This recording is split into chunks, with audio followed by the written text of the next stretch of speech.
Hello, everyone. Greg Michlig here, President and CEO at CUInsight.com.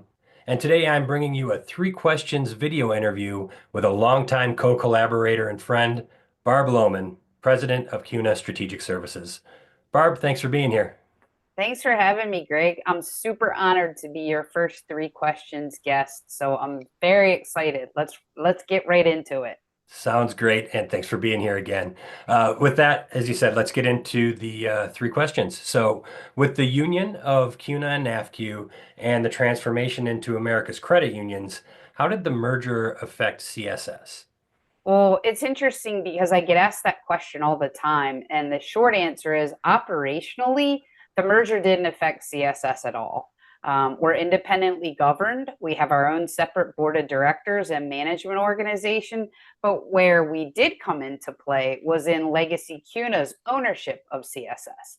So CUNA owned almost 52.25% of CSS.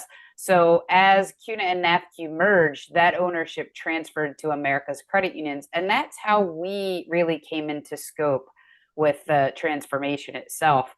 The biggest impact, I would say, overall on CSS, Greg, is the fact that we really can't continue to go to market as CUNA Strategic Services, right? Because there isn't a CUNA anymore across the board.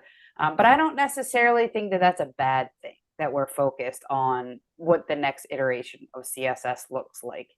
There's been market confusion around all the different CUNAs in the credit union space for years now. You know it, and I know it for as long as we've been around, right? What's the difference between CUNA and CUNA Mutual Group and CUNA Strategic Services? I laugh because when CUNA Mutual Group decided, when they announced their rebrand to TrueStage, I can't tell you how many phone calls, emails, and texts I took saying, "Oh my gosh, what does this mean for you guys?"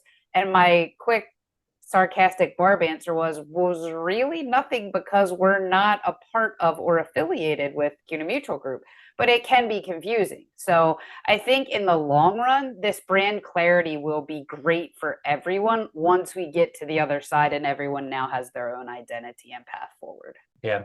And so, how have you leveraged the new path and as an opportunity to reconsider the future direction of CSS? Well, because we don't do anything halfway, Greg. We have actually been going through a full rebrand initiative throughout 2024.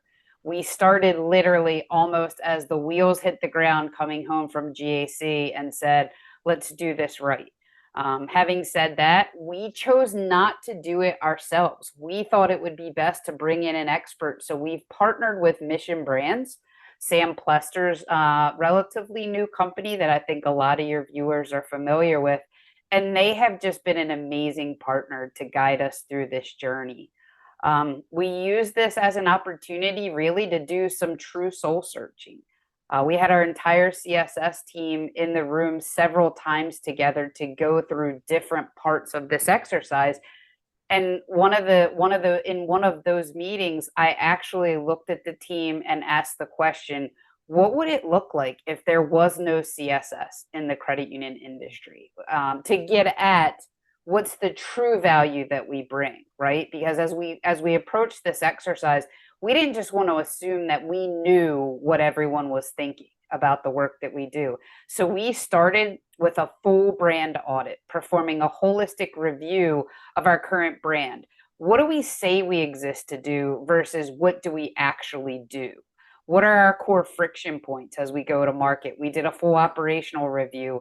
We did a review of how we currently talk to our stakeholders and how we position ourselves as we go to market. And then when we finished that part, we jumped into just a ton of market research. We collected, collated, and benchmarked CSS against all those that we considered in any way to be a competitor. We had Sam's firm do third-party stakeholder interviews. We wanted to hear what our core constituents know, think, and say about us, and we wanted them to do it unfiltered. I didn't want to be part of that process because I didn't want to have them feel uncomfortable sharing whatever information they felt that they could share. So I wanted them to help us strive to be better.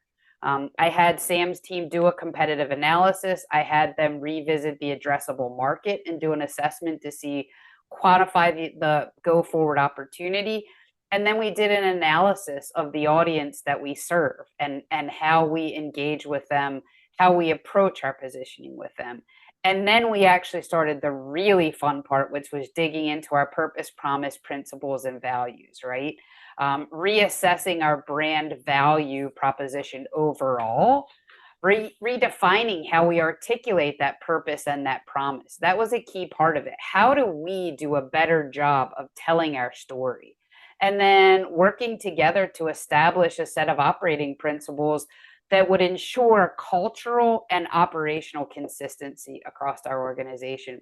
And then finally, just reimagining our values. What spoke to us? I said we had a couple of true soul searching sessions where we got really to the heart of what makes us tick, and what do we feel strongly about as we engage across this amazing industry that we're so honored to serve in. And now we're at the point where we're really hitting our stride in the fun part, because now we're digging into how do we position ourselves, how do we sell our value in the market. We've done a lot of research on how we narrowed it down to 3 names first, 3 brands. And then we did more market analysis, and Sam held a focus group to see how the different names and brands resonated with not just credit unions, but with leagues and with fintech as well. So we looked through all 3 lenses. And then as part of this, I guess halfway along, I realized maybe we were taking our investors' position for granted. So we added a component to the project where we dug in and revisited our investor relations strategy. How do we create even stronger value for those key investors in America's credit unions and the leagues really overall? Because I mentioned that Legacy CUNA, now America's Credit Unions, owns almost 52 and a quarter. Well, the flip side of that is the leagues own 47.5%. So our other big stakeholder is the leagues, and we wanted to make sure what we were doing aligned with the path forward for all the leagues and their service corps as well. So we're at that point now where we're narrowing in. We're in the legal reviews with a couple names and digging into what could that look like. I just had a call earlier today with outside counsel to talk about trademark issues and concerns with some of the names. So it's very, very exciting for us to get to the point where we're this close to being ready to launch. Yeah, it does sound exciting. And as you said, you don't do anything halfway there, that's We for don't, sure. we don't, Greg. We don't. So with all that said, what does the future look like for CSS, and what's the role that CSS will play in the credit union movement going forward? Well, I think a big part of that is for us moving forward is creating clarity around our new brand structure, our new value proposition. Is it okay if I just share a couple pieces as a preview with Sure. your viewers? Okay. So our purpose, why we exist, and I'm going to read this for you: to encourage, enable, and activate the U.S. credit union system's digital and organizational evolution, providing a pathway to long-term sustainable growth. How cool is that? Yeah. Completely different approach, right? Right. Our promise, what we exist to do, we exist to educate the credit union system on what's possible and connect it to the most essential partners to deliver sustainable growth for credit unions and meaningful impact for their members.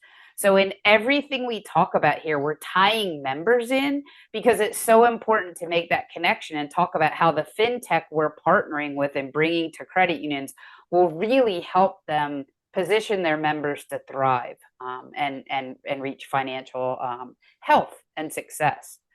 So, that to me, finalizing that messaging and getting it right. So I think that's probably the most important thing, being able to tell our story in a way that resonates with everybody that hears it. We do plan to do a soft launch of our new brand at our annual bourbon and tequila tasting event at the GAC. So for those who are regulars at that event, I know a couple of people have told me at the event that's one of their favorite ways to open the GAC after the exhibit hall opening, to wander back over to the marquee and go up to that mezzanine area and share a glass of bourbon or tequila. And that's kind of a place where they can reunite with friends that they haven't seen in a year and just reconnect and enjoy a nice cocktail and networking and socializing. And then, once we do that, once we do our soft launch, a little later, probably at the end of the first quarter, early in the second quarter, the next thing on our plate is to streamline our website. I talk about the importance of being able to tell our story. Well, we've got to back that up. We can't just talk the talk, we've got to walk the walk. So we're doing quite a bit of heavy lifting around reimagining how our website can be much more user friendly for credit unions and for leagues as well. And then we'll do a full relaunch of that website under the new brand shortly following the announcement. So it's pretty exciting. We've got a lot going on, and we're super stoked about how folks are going to receive the new brand and the new path forward for CSS, right? Helping to solidify our role as that facilitator to help credit unions thrive and to help them help their members. That's awesome, Barb. And, as we get close to closing our three questions interview here, I just wonder if you have any final thoughts or asks of the listeners. I would say this is what happens when a bunch of DEs get together and decide that we can make a difference in this industry, not just by leveraging our collaboration superpower, but embracing and leaning into our people helping people philosophy.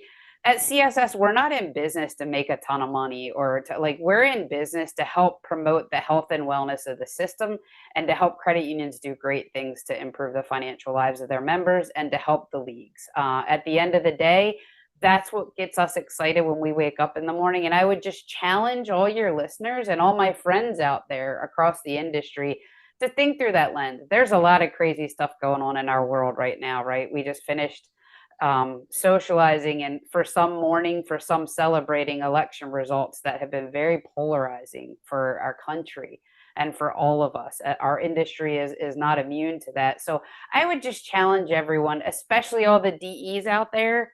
November 2018 is the best class ever, even if you don't think so.